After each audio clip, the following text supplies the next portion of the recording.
Hi, I'm Addison. My sister told me there wasn't enough room for me at the family retreat. No space, no invite, just silence. But then I saw the photos, 118 people, matching shirts, my design. And the kicker? They hosted it on my land. I didn't scream. I wrote. But when my voice finally echoed back through a microphone, my mother showed up at my door, shaking, shouting, saying I destroyed them. Did I? Or did I finally say what they spent years trying to erase? The morning was quiet, just the soft hum of my kettle, the sound of the delivery truck making its way down the block, and the light filtering through my kitchen blinds in that dusty, golden way it did every fall. I always thought of these moments as the reward for surviving another week. Peaceful. Chosen. My phone buzzed on the counter. Ayala's name lit up the screen. I let it ring twice before answering, just long enough to feel in control. "Hey, Addison," she started, her tone polished. Too polished. "I just wanted to give you a heads up before Mom calls. We're putting together the retreat again this year, but it's going to be really intimate." Intimate. That word lingered like the scent of something you didn't want on your clothes. Intimate in our family meant selective, exclusive, curated. I knew the script. She continued. "Just immediate family, really. The venue has limited space and, well, we're keeping it small." "Totally understand," I said, flat but friendly. "No worries." We exchanged a few more pleasantries. How's work? How's Portland? Did I ever fix that weird plumbing noise I mentioned back in July? And then she was gone. I stood there, hand on the counter, staring at the tea bag in my mug as it oversteeped into bitterness. The whole call had been a performance, and I played my part like I always did. Smile through it. Be fine. Don't ask questions. It wasn't the first time Ayala made me feel like the family's extra puzzle piece, shaped right, but never quite fitting the picture. She had a way of delivering exclusion wrapped in a silk ribbon. This wasn't a surprise, not really, but surprise wasn't the point. It was the pattern that wore you down. 3 days later, I was checking my mailbox after coming back from a grocery run. Nothing unusual. I sorted through the envelopes automatically. A utility bill, a circular for a neighborhood dental office I'd never go to, and then something that made me pause, thick envelope. Ivory paper. My name and address handwritten in a script I recognized immediately. Jamie's. Inside, a gold-embossed invitation glinted under my kitchen lights. "The Ellison Family Annual Retreat," it read in florid cursive. Location, Lake Arrowhead. Dress code, navy and cream. Activities, bonding hikes, catered dinners, wine tastings. At the bottom, guest of honor, Adrienne. Adrienne. I stared at the card. Not a duplicate. Not a mistake.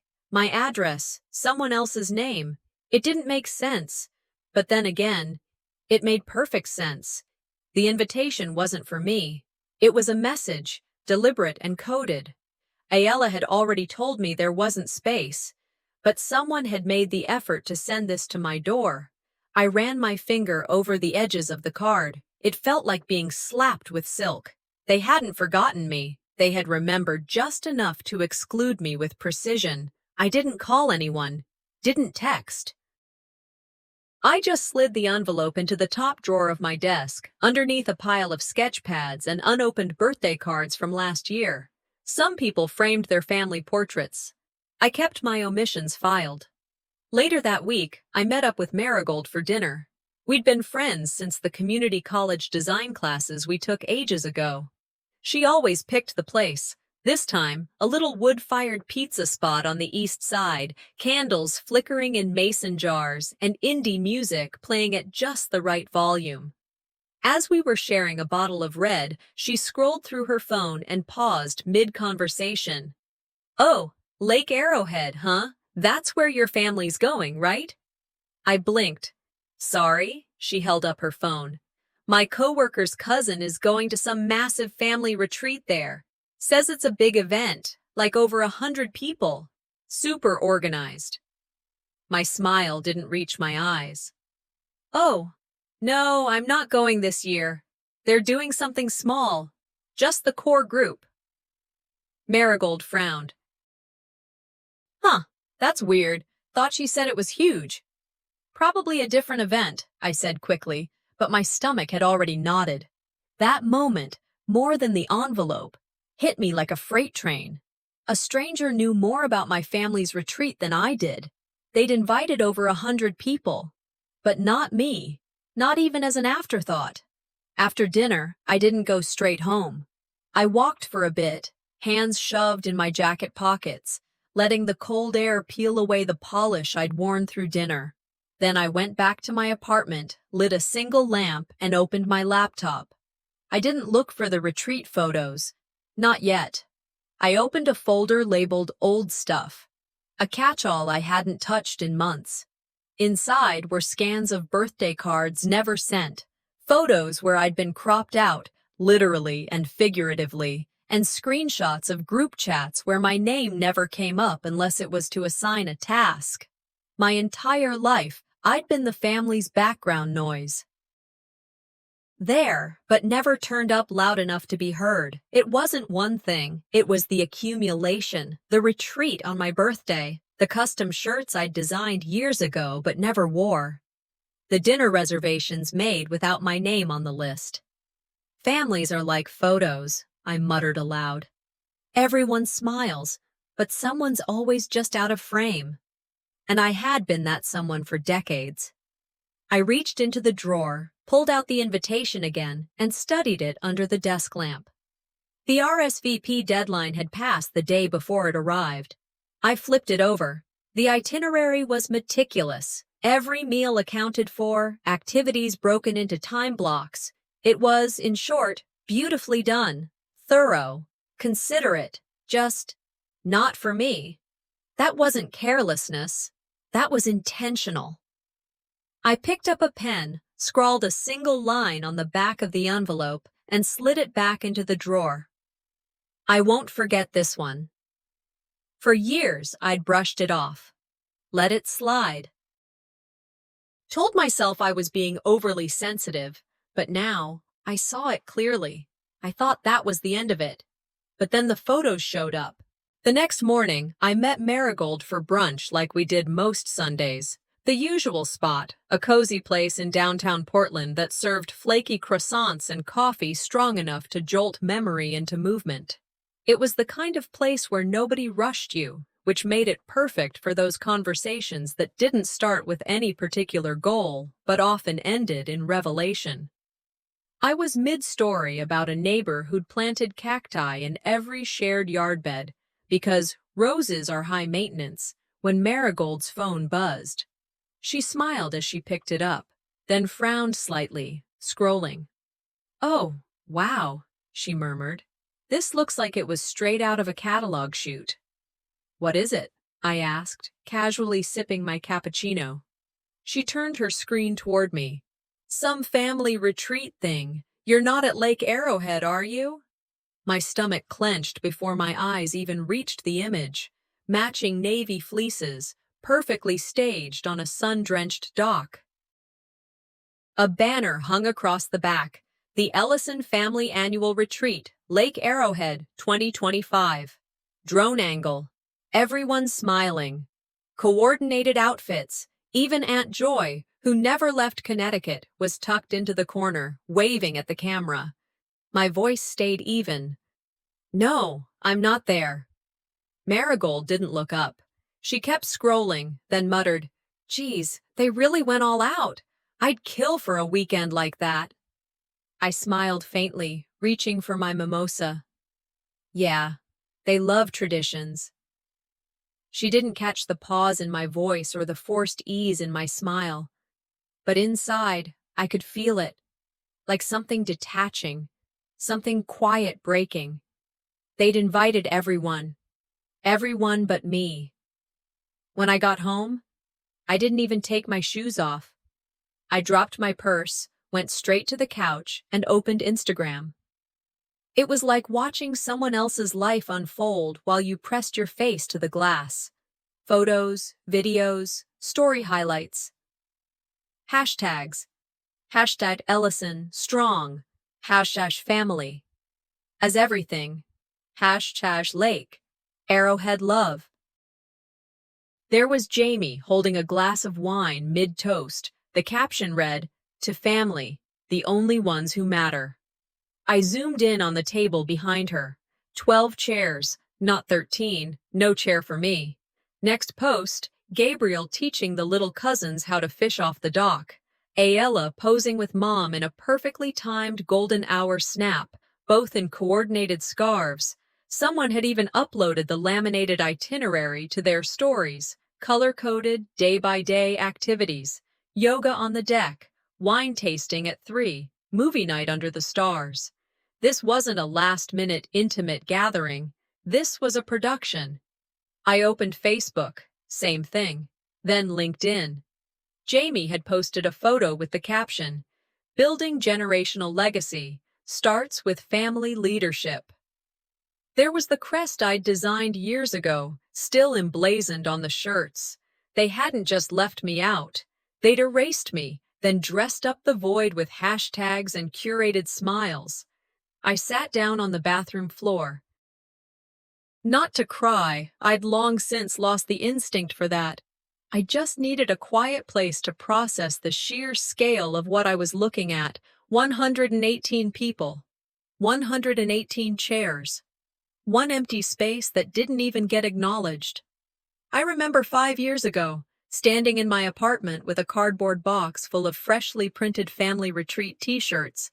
They hadn't invited me that year either, but I designed the logo. I told myself that mattered. I told myself inclusion had levels. Mom had said, "Addison, we don't always fit everyone. It's never personal." But it was always me. Always. This wasn't about lack of space. This was about message. It said, "You're not part of us, but your work is welcome. Your absence is easier to manage than your presence." I went back to Instagram, looked through the stories one more time, and paused on a group photo taken on the lawn. There, on the end, was Mark, a cousin I hadn't spoken to in over a decade. His new girlfriend, too. I recognized her from one Thanksgiving photo in 2014. They were invited. I was not. This wasn't a logistical decision. It was a decision, period. That night, I didn't turn on the TV. I didn't call anyone. I didn't scroll anymore. I opened my notes app. The first line I typed was, "My family told me there wasn't enough space for me, then invited 118 people." Then the next. "They say trauma makes great comedy. I say silence makes better timing." Line by line, I wrote, nothing elegant, just raw, sarcastic, dry. Observations about being forgotten, and then being remembered only as a concept, a logo, a back-end contributor. I named the document, Set That Was Personal Doc X, and saved it. I didn't know where I'd use it. I just knew something in me had crossed a line. Before I closed the laptop, I whispered, not to the room, not to myself, but maybe to the version of me that still waited for a place at that table. Maybe I wasn't invited, but I'll make sure I'm seen. I lay there on the couch, legs curled under me, watching the ceiling dim and brighten as headlights passed by outside. I wasn't sure how long I'd been scrolling, but the stillness of the room made the blue light from my phone feel invasive. I pulled the blanket tighter over my chest, like it could shield me from the kind of ache that didn't bruise skin but throbbed anyway. I opened the retreat post again. Not because I needed to, but because some part of me kept hoping I'd missed something. Maybe I had overlooked a detail. Maybe it wasn't really that bad, but it was. There it was, bold and celebratory. The date of the family retreat, July 17th. My birthday. I read it 3 times, then checked the calendar like I hadn't already memorized my own birthday after decades of living with it. They chose that weekend, not a coincidence, not a scheduling conflict. They planned their perfect little photo op on the one day that had always carried too much weight for me and not nearly enough for them. The moment you realize they didn't forget you, I whispered to no one. They chose not to include you. And just like that, the logic fell into place. Suddenly, I could see the pattern, not as separate slights or simple oversights, but as a coherent picture. They had always been too busy on my birthday, work trips, school obligations. We'll celebrate next weekend. But somehow, someone always had time for someone else. When I was 8, my cousins mailed me Polaroids from the retreat. They smiled from cabins and kayaks, told me they missed me so much, and ended with notes like, "Hope you get to come next year." I'd shown the pictures to my mom. She said they were just being nice. At 22, I threw myself a birthday party, my first as an adult. I made lasagna from scratch, printed little name cards for a long table I borrowed from the community center. I sent out 15 invites. 3 people came. My sister wasn't one of them. At 30, I painted a piece, a vibrant, messy, abstract thing, and sent it to our family group chat. Just wanted to share something I was proud of. The response: seen, no likes, no replies.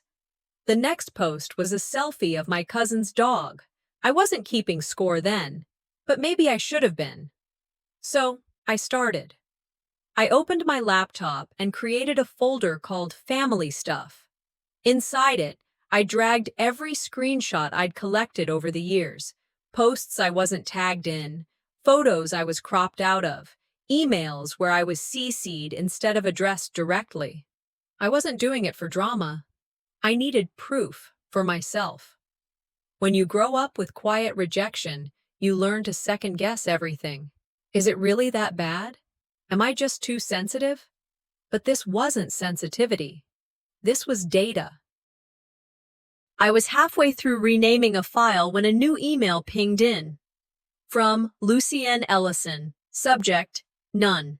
Attachment: Retreat 2025. Coordination: Final.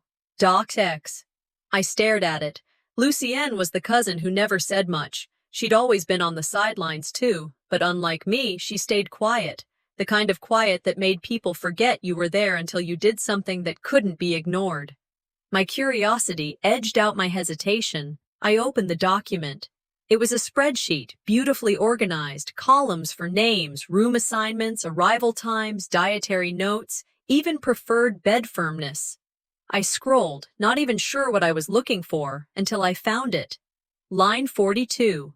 Isolde, room 8, king bed, gluten-free meals. Then a red strike-through, and a comment bubble beside it. Remove, Isolde. Not aligned with tone, image we're curating. I clicked the comment as if it might change upon second inspection, but it didn't. Not aligned with their image. It wasn't fury that gripped me. It was clarity. Cold, clinical, surgical. They didn't forget me. They edited me out. This wasn't family. This was branding. And I didn't match their color palette. I sat very still. My fingers hovered over the mouse. Then, with a breath so slow it hurt my chest, I clicked Save As and renamed the file. Proof I was erased.docx. Then I opened a blank Word document and titled it List of Times I Was Silenced and What I Could Have Said. Line by line, I started typing. The Thanksgiving I cooked and wasn't credited. The Christmas card where my name was misspelled. The time Jamie said, "You're just not a people person." After I spoke up during a family vote. I didn't cry. I didn't scream. That's what they always expected. The breakdown, the meltdown, the proof I was too much. But this wasn't a meltdown. This was cataloging. They thought silence was surrender. What they didn't realize was that I was just archiving. I didn't tell Lucienne I got the file. She knew I'd read it. Her silence had said more than any email could. Hours passed. The lamp beside me buzzed faintly, and I hadn't moved in a while. My tea had gone cold. Outside, the sky had shifted from deep gray to the darker hue that meant midnight was creeping in. I saved my list, backed it up to a private cloud, and created a new folder. Its name was simple. Remember Why. Inside, I dropped the coordination file, the list, and one final note to myself. If you ever doubt it again, open this. I sat back, eyes burning from the screen. There was no more wishing they would change. No more hoping for the right apology, the magic moment where someone would say, "We should have done better." Maybe it was never about forgetting me. Maybe it was about preserving who they were, without the complication of who I am. And maybe, just maybe, I was done making room for them in a story I wasn't allowed to exist in. This time, I wouldn't beg for space. I'd take the stage. The sun had long dipped behind the trees, leaving only the static hum of city silence outside my window. I was sitting at the dining table, scrolling through my inbox while the kettle whined behind me, when I saw it. A forwarded voice message, no subject line, from my Aunt Margaret. Curious more than anything, I hit play, not expecting much. It was my mother's voice. Well, it's not that Addison isn't loved, it's just, she always brings an energy, not wrong, just too much, and not on brand. Her tone wasn't cruel, it was worse than that. It was composed, professional, like she was talking about a PR asset that no longer matched the company's direction. She doesn't photograph well with the others, she continued, her words measured.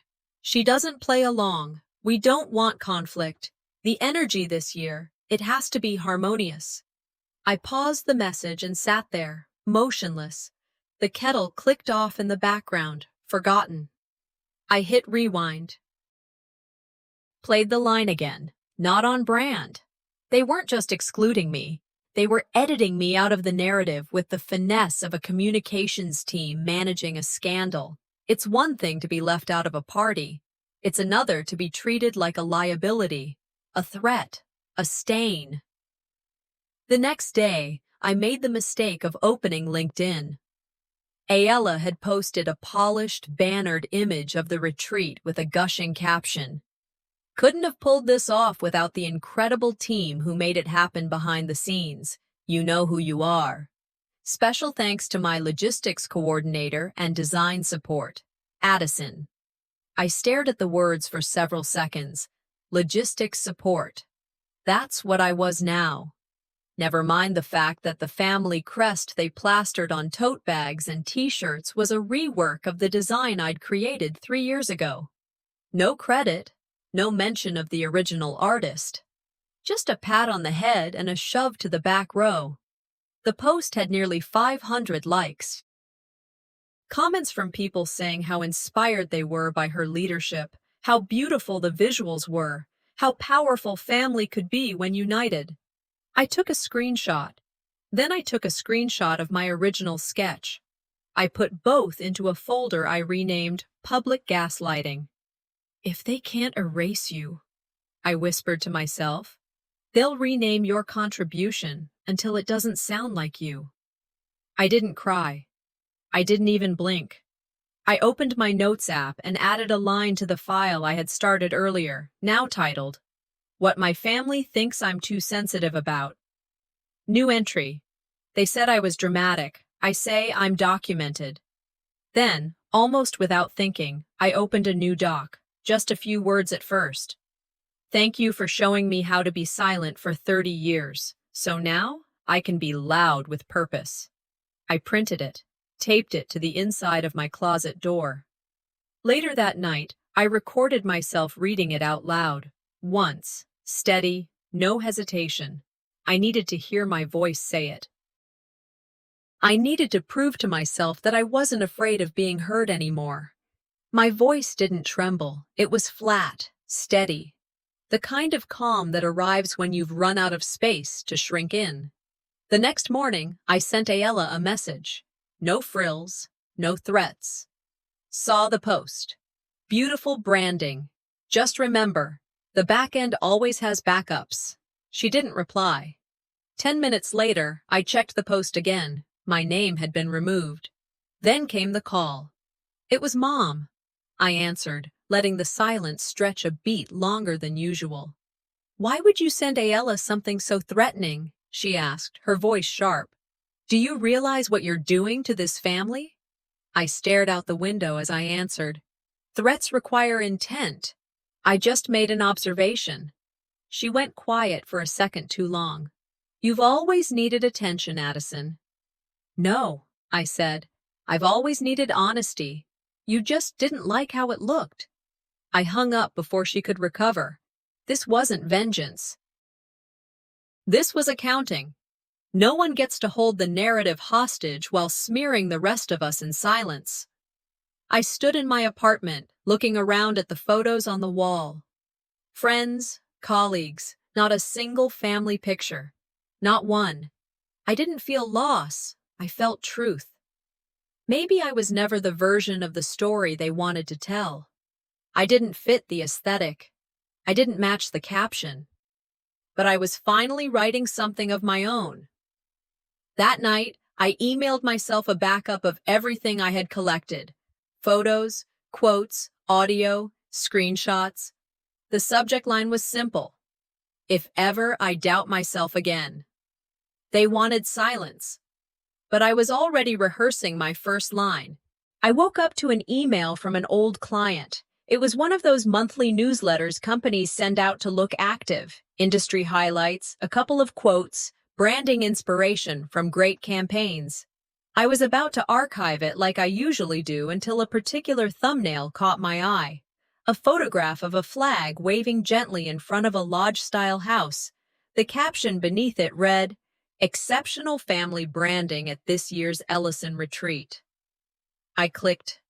There it was. My crest. They had altered it slightly, removed the brushstroke texture, swapped a leaf for a star, muted the color palette. But it was mine. Every line, every curve, every intentional flaw I had sketched with care. And now, it was the face of the family that had no room for me. Ayala and her husband stood beneath the flag in matching outfits. Ayala was holding a wine glass, gesturing to the air like a keynote speaker. Behind them was a poster, Addison Legacy, Rooted, Rising. Rebranded. I laughed out loud. So I didn't fit their image, but my design did. They borrowed my hand and erased my face. It wasn't theft in the legal sense, but it was something worse. They didn't erase me completely. They kept the parts they could exploit. Quietly. Safely. I took screenshots, side-by-side comparisons. I pulled up the original Illustrator file and lined it against the retreat version. Then I opened a folder and named it Stolen. Later that afternoon, my iPad pinged. It was a FaceTime request from Clementine. The name was like a stone dropped into still water. I hesitated, then answered. Her little face filled the screen, cheeks pink, eyes too wide for her age. Hi, Auntie Addie. Hey, Bug, I replied, keeping my voice calm. I missed you at the lake, she said, a little pout forming. Mommy said you were busy working and couldn't come. Oh, I said softly. She told you that? Uh-huh, Clementine nodded. She said you were invited, but said no. I paused. Well, I'm glad you had fun. She lit up. I wore the shirt you made. Everybody said it was pretty. Mommy said you're good at logos. My throat tightened, but I smiled. That means a lot. And that was it. I didn't correct her. I didn't inject my side. She was a child caught between two stories, one of silence and one too sharp for her ears. But in that moment, I knew something clearly. The rewriting wasn't just public. It was generational. They were planting new roots by distorting the old ones. That night, I opened Instagram. Ayala had posted a highlight reel from the retreat, a slow-motion video set to a piano cover of some acoustic pop song, drone shots over the lake, smiling children holding sparklers, toasts around bonfires, shots of matching tumblers in everyone's hands. Then, there she was, Clementine, holding a cup with my crest on it. No tag. No caption. The comments poured in. Aesthetic goals. This is what legacy looks like. I wish my family did things like this. My name didn't appear once. They used the brand I built to paint over the daughter they didn't want to name. It's not that they forgot who made it, I murmured, watching the video loop again. They just hoped I wouldn't claim it. I opened a new zip folder and titled it, "This is what being the ghost feels like." Inside, I made 2 folders. One, what they took. The other, what I gave. The first held my Crest file, the screenshots, and the LinkedIn post. The second had my handwritten sketches, the photos from the day I designed the original, and a screenshot of my first retreat logo email, dated 3 years prior. This wasn't about revenge, it was about authorship. They told everyone I didn't want to be part of this, I whispered. Let's fix that. Then I opened my Gmail, drafted a new message. To Ayala Ellison. Subject, you used me, but left me out. The body was simple, each paragraph clinical, not emotional. I outlined each instance where they took my work, spun it, and deleted me from the credit reel. I included the exact wording from the spreadsheet that removed my name. I didn't ask for an apology. I didn't ask for anything. I didn't send it. I read it once, then saved it to the archive. And finally, I opened a blank document and wrote the line that had been living in my chest for weeks.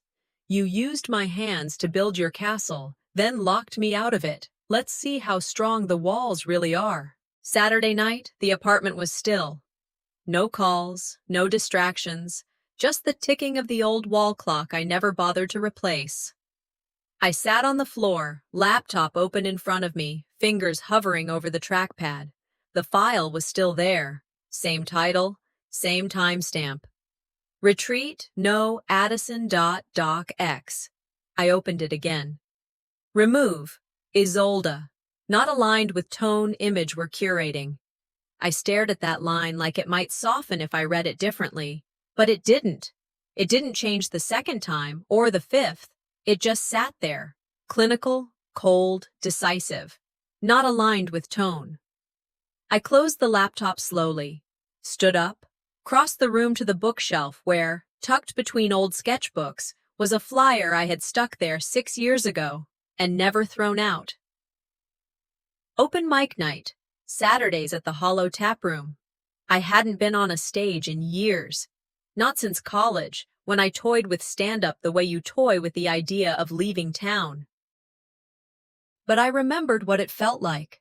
A space where I wasn't filtered, rewritten, cropped out. A place where the mic was mine. I picked up the flyer, ran my thumb across the corner crease, then turned on my phone. The event still existed. Same venue, same sign-up portal. I registered under I. Ellison. It was the only piece of the family name I still claimed, and only because I earned it. The Hollow was small, sticky tables, dim lighting, a bartender who poured too heavy and remembered regulars by drink, not name. I arrived early and sat at the back, sipping ginger ale because I needed my head clear. When they called I. Ellison, I stood. I had printed notes tucked in my jacket pocket, but I didn't pull them out. I stepped onto the stage, gripped the mic, and let my shoulders settle before I spoke. Most comedians start because their families thought they were hilarious, I began, steady and calm. I started because mine thought I was inconvenient. A few chuckles. That was all I needed. They told me I wasn't aligned with the tone of the family, but they did use a logo I designed for matching shirts I never got to wear. Laughter, not mockery, recognition. They held a retreat with 118 people. Everyone got to make a toast. I got to make the crest that went on the napkins. The laughter deepened. Someone in the front row raised their drink. They said I was too much, too loud, not on brand. So now here I am, giving the brand some clarity. I didn't perform. I confessed, with punchlines. When I stepped off the stage, I felt weightless, I hadn't looked at the crowd much. I didn't need to. Their silence between laughs was louder than applause. I didn't know someone had recorded the set. I didn't know the clip would be uploaded within an hour. The next morning, I woke to over 100 notifications. My face, half shadowed by stage light, filled my feed. The title read, "She was erased by her family. So she took a mic instead." Hashtags exploded. #Ellison said it. #the mic is mine. Too much, but true strangers commented like they knew me. "You described my sister." "This is me, but with my dad's side." "I wish I had your courage." One message stood out. "Your story made me laugh so hard I cried. Then I realized it's because I've lived it too." They shut the door. I kicked down the back entrance and brought my own audience. No one from the family called. But I saw the ripples. Ayala's professional Instagram dropped from public to private. Her bio changed. The family group pages stopped posting. Even Mom's Facebook suddenly deactivated comment threads. Someone accidentally made a private family thread public for a moment, titled "Damage Control." I caught the screenshot before they realized. "Should we send her a letter? Can we get it pulled down?" "She's not naming names. Yet." No, I wasn't. But they knew. I didn't text back.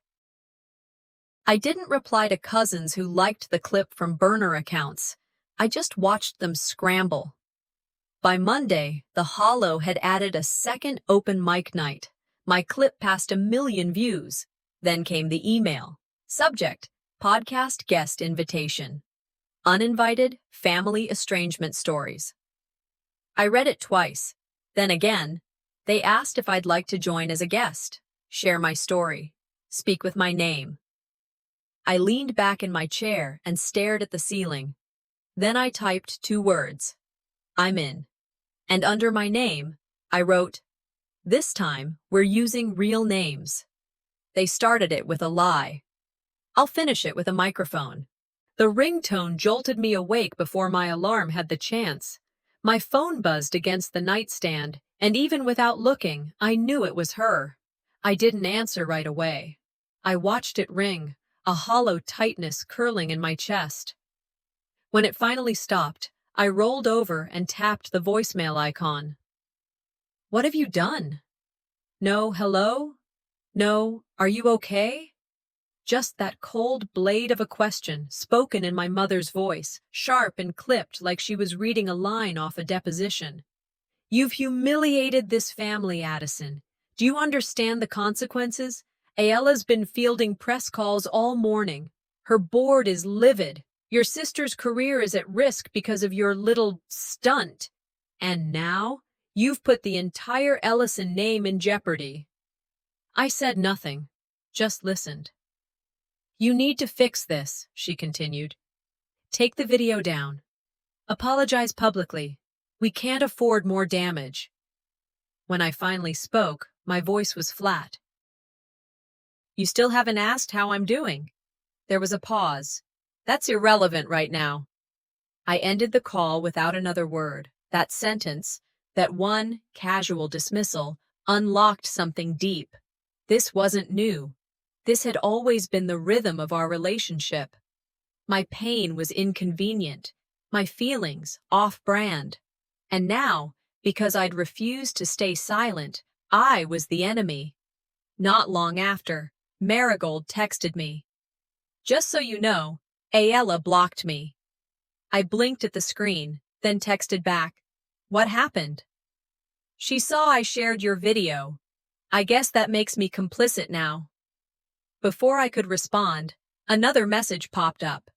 It was a screenshot of a private message from my mother to Marigold. "Please stop encouraging Addison's behavior. She needs to heal, not perform." I stared at the words until they blurred. Marigold followed up. "They're not trying to protect anyone. They're isolating you." Piece by piece. I replied with a single sentence. "Thank you for staying." Then, I opened Instagram and posted a black screen with white text. Some families will shame you for healing out loud. The response was instant. Dozens of shares, quiet thank yous in the comments, and private messages from people I didn't know, saying they saw themselves in my story. A few hours later, Ayala made a move. She posted a photo of her holding a coffee mug that read, "Family First," smiling beside a quote graphic that said, "What's said with love doesn't need defense." I took a screenshot, opened a new story post, wrote over it. Just because you said it with a smile doesn't make it kind. That one post did more damage than anything I'd said on stage. The comment section under Ayala's post was flooded. "Is this about the open mic story? I used to look up to you. This feels shady. Why haven't you addressed the actual issue?" I didn't comment. I didn't engage. Instead, I began cataloging. Every DM from strangers who thanked me, every post that quoted me, every podcast clip that referenced the comic who finally said what we were all thinking. Then the erasures began. I noticed my name quietly vanishing from older posts. Photos from last Christmas no longer tagged me. A group shot from Jamie's wedding cropped tighter. Even the family tree graphic that once hung on Ayala's professional website was updated. My branch now labeled as independent. Curious, I checked the family YouTube channel. A video montage of family moments had been re-uploaded. Same music, same sequence. But in the original version, my voice could be heard laughing during a holiday dinner. In the new one, it was gone, muted. I saved both versions, dated and filed them under a new folder, Revisionist Family History. They weren't defending themselves. They were scrubbing me from the record. That night, the silence settled in like fog. No more texts. No calls. Just absence. But it wasn't peace. It was planning. I'd lived in this house of cards long enough to know. When the noise stops, the moves begin. I sat by the window, sipping tea, watching headlights pass. And then I saw it. An envelope taped to my front door. No return address, no name, just an envelope. I didn't touch it right away. I simply stood there, watching it flutter slightly in the breeze, like it had something to say without speaking. They went quiet. I should have known that meant they were preparing something louder. I hadn't slept well the night before. Something about the envelope taped to my door, blank, too neat, too staged, made my stomach churn in a way that even chamomile and late-night journaling couldn't fix. I left it there, untouched, like it might combust if I peeled it open too soon. Instead, I brewed coffee, sat by the window, and waited for clarity. It didn't come. What did come, 2 days later, was a knock. Not the mail carrier's polite tap, not the neighbor's kid looking for their lost ball. It was firm, coordinated, familiar. When I opened the door, I wasn't shocked. I should have been, but I wasn't. Standing there were my mother, Adana, arms crossed in a power pose she'd perfected in PTA meetings, Ayala, wearing oversized sunglasses and thinly veiled disdain, and Gabriel, hands in his coat pockets, trying to look like he wasn't regretting every life decision that led him to this porch. My mother was first to speak. "You need to take that video down, now." No greeting. "Just commands," Ayala added, her voice biting beneath the gloss. "You've made us into a joke.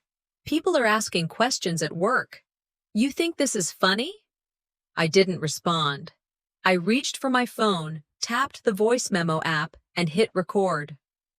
When Adana made a move to step past me into the apartment, I blocked the doorway. "I didn't invite you in." They froze. I looked at each of them in turn. "You think you're here to contain a fire, but you walked into it." Gabriel stepped forward slightly, hands up in that faux reasonable way he used when breaking bad news to investors. "Addison, you're hurting the family brand." I almost laughed. You used my work, stole my name, erased my presence, and now I'm bad for business? Ayala snapped. You didn't have to go public. We could have worked this out quietly. That's the problem, I said. You only engage when it's quiet. You've spent years keeping me behind the scenes, then act shocked when I step into the light. Adana's voice was ice. You don't understand the consequences of this. The way you've made us look.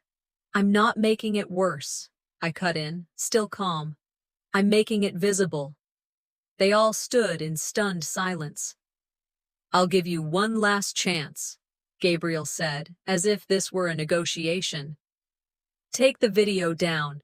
Issue an apology. Say it was a misunderstanding. Say that again, I replied, holding up my phone.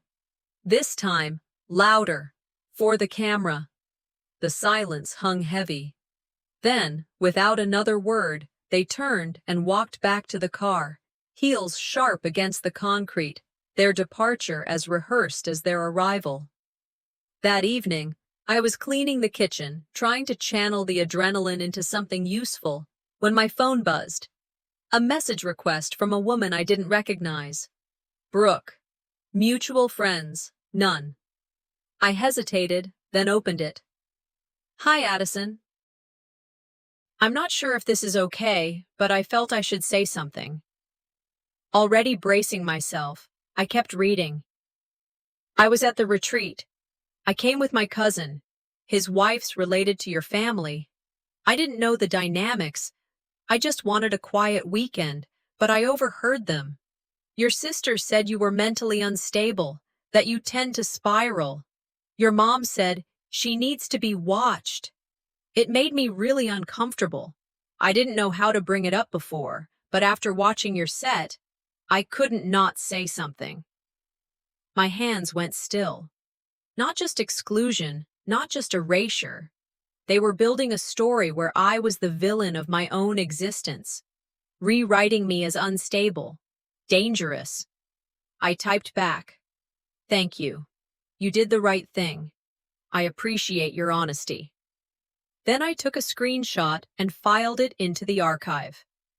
So they're not just covering up, I said aloud to no one. They're assassinating character. I opened Instagram.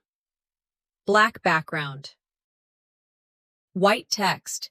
If they're telling you I'm unstable, ask why they spent so long trying to silence me. It was shared over 1,000 times in under an hour. I didn't clarify. I didn't defend. Let them flail.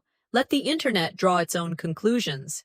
Then I opened a new document, titled it, What They Said When I Hit Record. I wrote the entire porch conversation down word for word.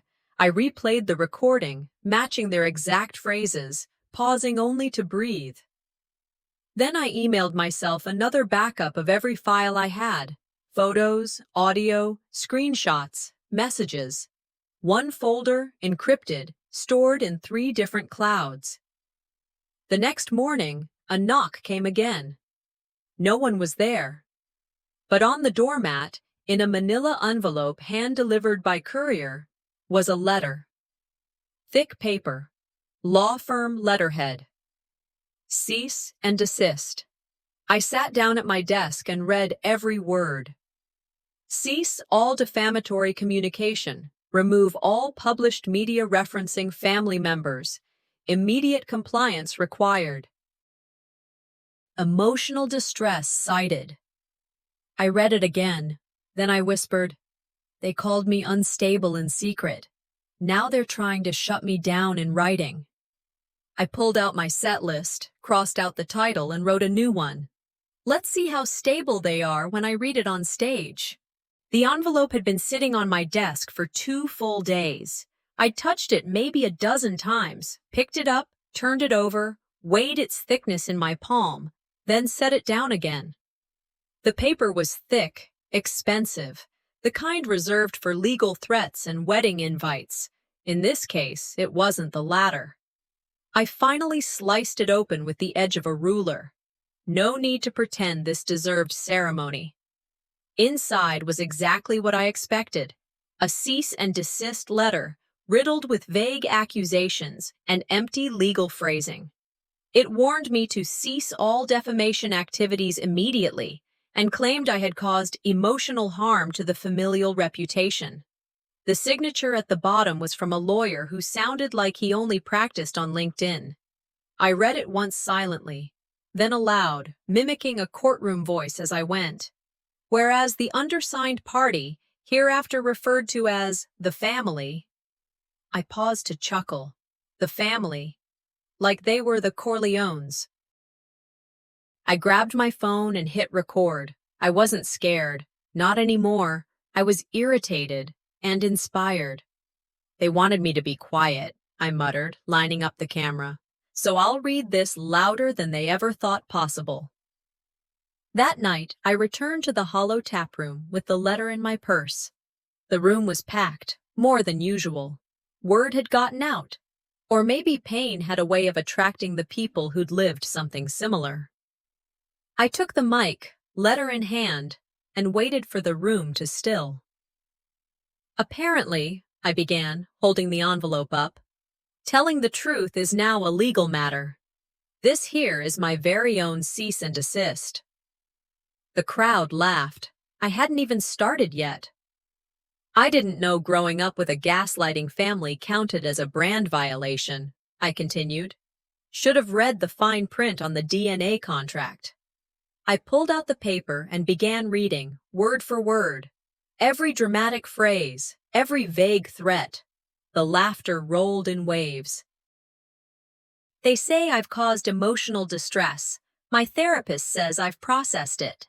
Applause. Apparently, I'm a risk to the family image. Good thing I never signed their non-disclosure agreement. Oh, wait, right, being born wasn't optional. By the end of the set, the entire room was howling, and someone had caught the whole thing on their phone. The next morning, it was everywhere. TikTok, Twitter, Instagram, Reddit, #FamilyCease, and desist, #salty Addison. Salad. The last one made me pause. I clicked through, confused, until I saw the screenshot. Someone had managed to snag a menu from the retreat. Printed in looping script, beneath BBQ pulled pork sliders and pomegranate spritzers, was a salad special. Salty Addison salad. Mixed greens, goat cheese, candied pecans. A passive-aggressive pun wrapped in balsamic vinaigrette. One comment summed it up perfectly. Petty served cold, garnished with shame. Another? They named a salad after the sister they cut out. That's performance art. And still another. I would eat 3 bowls of this and cry for her. I didn't cry, I laughed. Not because it was funny, but because it was finally real, tangible, documented. They had turned me into a meme, and I had turned their letter into a microphone. There were no calls from anyone in the family. But I noticed things. Ayala's Instagram went private. Her comments disappeared. So did several posts. Mom's Facebook page? Locked down. Even Gabriel's polished LinkedIn banner disappeared overnight, replaced by a blank gray header. They weren't responding. They were retreating. Then, I got a message from an old family friend I hadn't spoken to in years. You didn't name names, it read. But everyone knows. I typed back. That was the point. The notifications didn't stop for 3 days. Then came the email. Subject, guest appearance request. Breaking the mold. Podcast. I clicked. A popular podcast exploring toxic family systems, generational silence, and the courage to speak up wanted me to join for an episode. The subject line read like a flag in the wind. I stared at it for a long time. Then I began typing. Yes, and this time, let's use names. I hit send. They wanted me to be ashamed. I'm building a career out of their silence. 3 days after the sketch went viral, a plain white envelope arrived from the county tax assessor's office. I assumed it was a clerical update, some new rate change on a small rental property I held through a passive trust. But when I opened it, a detail caught my eye. The address. Lake Arrowhead. Parcel 12B.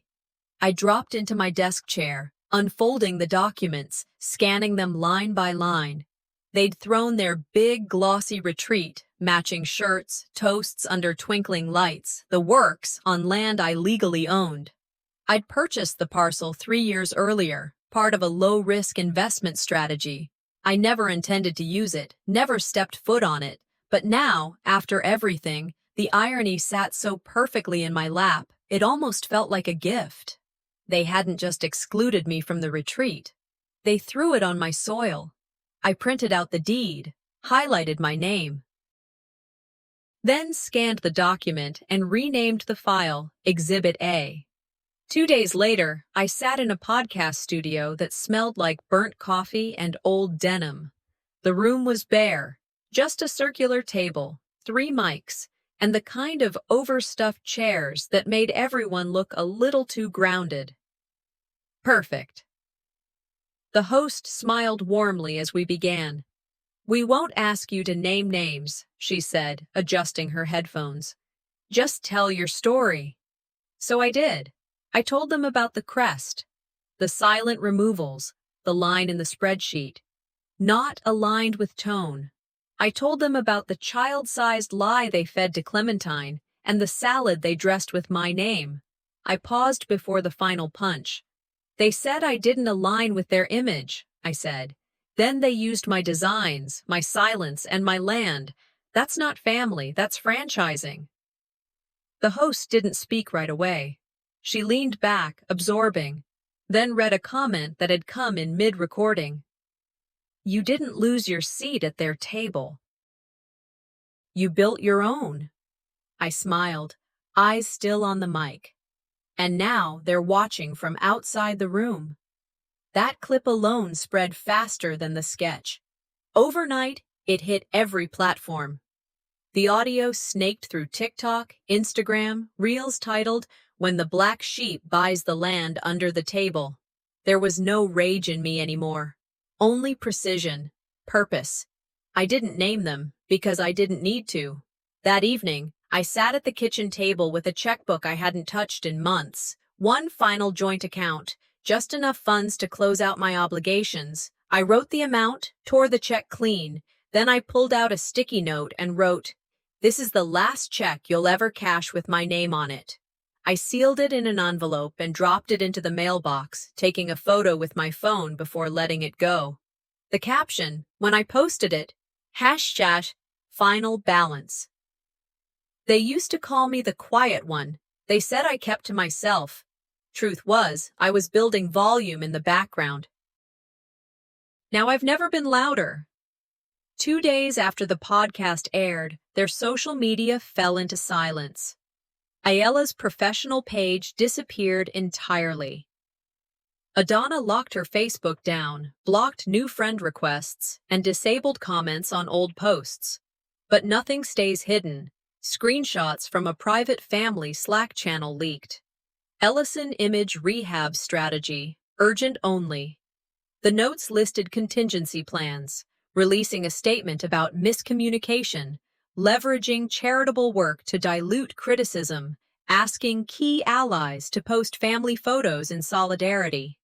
The public wasn't buying it anymore. A former guest from the retreat posted a photo of a water bottle with my crest on it. Caption, "Stolen voice, stolen land, but never her strength." A day later, an article broke on a national news blog. "When the family black sheep is the one holding the deed." I didn't share the article. I didn't have to. My inbox flooded with speaking invites, collaboration requests, survivors telling me I'd said the thing they never could. Then came the call. This time it wasn't from a podcast or a PR team, it was from a production company. "We're doing a documentary on generational silence, performance culture, narratives edited to fit a picture-perfect brand. We want you." I stared at my phone for a long time before answering. "I'm listening," I said. And then, before they could say anything else, I added, "They tried to erase me from the story. I'm turning it into a screenplay."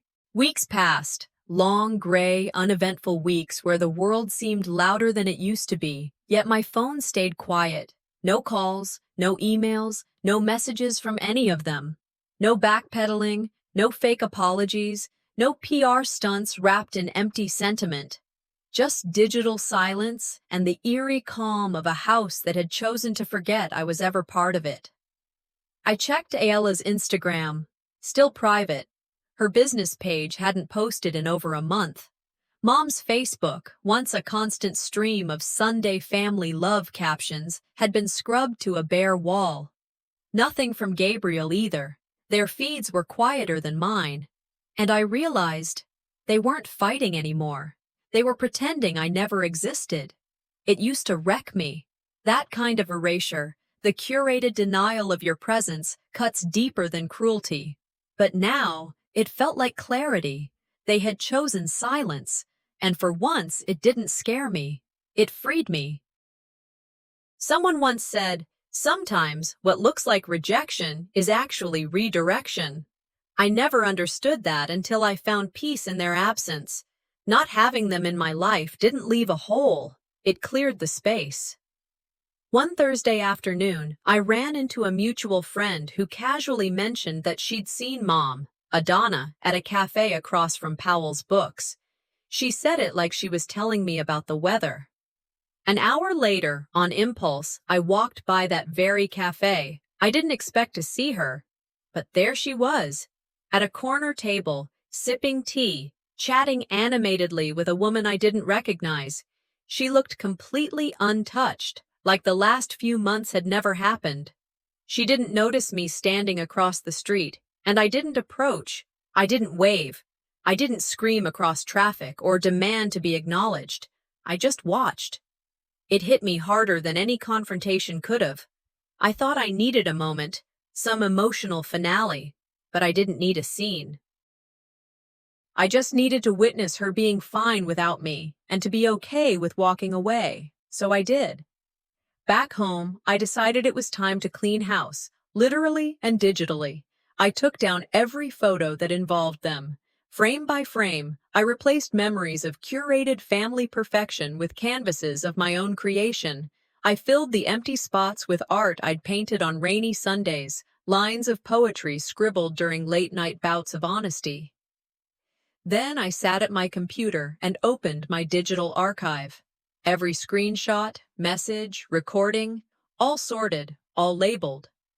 I kept the legally relevant ones in a separate folder and wiped the rest. They had served their purpose. And in my journal, I wrote, "Forgiveness doesn't require re-entry. You can release without returning."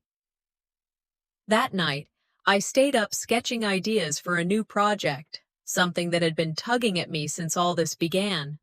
A storytelling workshop. For women like me. Women who'd been told their version of the story was too loud, too messy, too embarrassing. Women who were taught to smile pretty and stay small. I would teach them to write it, speak it, perform it, on their terms. The following week, I got a message request from Clementine. Just one line. "I liked your video. You were really funny." No punctuation, no emojis, just raw and honest, like only a child could be. I stared at the message for a long moment before typing back. "Thanks, sweetie. That means a lot." I didn't press further. I didn't ask if Ayala knew she'd messaged me. I didn't burden her with adult wounds she didn't cause. But something shifted. It wasn't a bridge. It wasn't reconciliation. But it was a string. And for now, that was enough. Maybe legacy isn't in who you come from.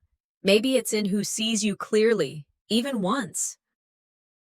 Later that night, as the wind picked up outside and my tea cooled on the side table, I pulled out a small wooden box I hadn't opened in years. Tucked behind some outdated warranties and spare USB drives, it had been gathering dust, waiting. Inside was the first patch I ever designed, the custom embroidered crest for the very first family retreat I was excluded from, the patch no one ever used. I held it in my hands like a relic. It was beautiful, still held up after all this time, neat stitching, balanced design, thoughtful. It deserved to be seen. I framed it, hung it by my front door, not as a reminder of what I missed, but as proof that I existed in that legacy, whether they admitted it or not. I used to wait for their invitation. Now this is the one thing I keep to remind myself. I was always part of something, even if they never saw it. The lights above the stage were warm, not harsh. They didn't blind me. They felt like an embrace. Rows of seats stretched out before me in the community auditorium, a space modest in size but rich in intention. People sat quietly, leaning forward, giving me something I'd never had from my own family: full attention. I stood center stage, holding one thing in my hand, the original family retreat flyer. The one mailed to everyone but me. It looked smaller under the spotlight. Fragile, almost apologetic. I lifted the mic and said, "My family said I didn't belong, so I bought the stage they wouldn't give me." A soft gasp echoed from the second row. Then stillness again. I wasn't invited, not just to a trip. I wasn't invited to exist unless I stayed quiet, helpful, and invisible. I held the silence for a beat. I designed their crest. They used it. I paid for the land they retreated on. They hosted it. I was told I wasn't on brand, and yet they never stopped monetizing what I created. I let the facts sit without embellishment. No drama, just clarity. They said I was too much, and then they built an entire image off my back while pretending I wasn't there. Someone in the back whispered, "Damn." "But I'm not bitter," I said. "I'm just done being erased." The audience didn't clap. Not yet. They were still absorbing. They were still recognizing their own stories in mine. I moved to the side of the stage and pulled a small rope. A banner unfurled behind me, same shape, same font style as the family retreats, but with new words. The ones who weren't invited and came anyway. Soft applause built into steady clapping. Then a few people stood. I pointed to the first row. Tonight isn't about me. It's about anyone who's ever been told their truth is too loud, too messy, too off-brand. I invited people to the mic. One by one, they stood and gave one-sentence confessions. My brother said I ruined Thanksgiving because I brought my girlfriend. My mom told me she couldn't love a daughter who questioned her. My family called me dramatic. Then they used my story in church testimony without asking. It went on like that. A room full of people who had finally found a place where their silence wasn't mandatory. Later that night, back in my apartment, I pulled out a letter I had written to myself weeks earlier but hadn't opened. The envelope was sealed with a sticker that read, "When you're ready." I tore it gently, unfolded the note. Dear Isolde, I'm sorry I made you wait for their love. I thought if you just stayed quiet long enough, you'd be welcomed back. But you were never the problem. They couldn't accept you because you didn't perform the version of yourself they needed. But here's what I see now. You were always enough. And now that you've spoken, you can stop asking. Love, the version of you that finally got free. I didn't cry. I smiled. It was the kind of smile that lives in your ribs, steady and unbothered. The next morning, I found myself trending again, but not because of a clip I posted. An anonymous writer, someone who had been at the storytelling event, published an essay that spread like wildfire. How one woman broke the cycle of silence without screaming. They didn't name me. They didn't need to. The final quote in the piece read, "Sometimes the loudest victory is to keep standing where they tried to bury you." My inbox filled with invitations again, but I ignored most of them. I wasn't chasing microphones anymore. The truth had already done its work. That weekend, I drove out to Lake Arrowhead alone. The property was officially under my name now. No more trustees. No more tangled joint ownership. Just me. I pulled up to the entrance. The trees were exactly as I remembered from the drone photos, though this time, the wind was mine alone. I stepped out, walked to the gate, and screwed in a new metal sign. Private property, do not enter. Then I carried a folding chair to the center of the open field and placed it down. On the seat, I left a single card in neat handwriting. Reserved for the version of me you could have invited. She's not waiting anymore. I stood back, took one long, quiet breath. They said I didn't fit. Now I know. I was never meant to shrink.